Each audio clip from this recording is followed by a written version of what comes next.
se retrouve aujourd'hui donc pour le Young Bowler numéro 8, juste après la demi-finale face à Israël.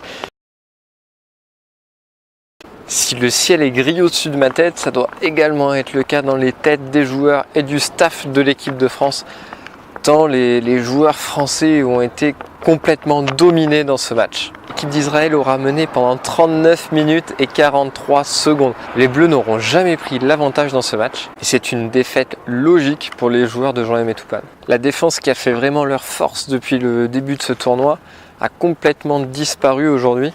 C'était 45 points encaissés à la mi-temps, 83 à la fin du match. Pourtant ils ont vraiment tout essayé, ils ont démarré donc sur une défense individuelle comme d'habitude, ils sont passés en zone en fin de première mi-temps et en deuxième mi-temps, mais ça a été sanctionné. Israël est à plus de 40% à 3 points, à 12 sur 29. Comme hier, le secteur intérieur aura été encore un petit peu plus en difficulté puisque c'est 40 points inscrits dans la raquette par Israël contre seulement 20 pour l'équipe de France. Mon MVP aujourd'hui c'est Michael Moore-Brisker. On l'avait annoncé comme un très gros shooter. Il a été un petit peu moins réussi, à 3 sur 9 aujourd'hui, mais il a su adapter son jeu et jouer encore un petit peu plus en pénétration. Il termine à 18 points et 4 passes.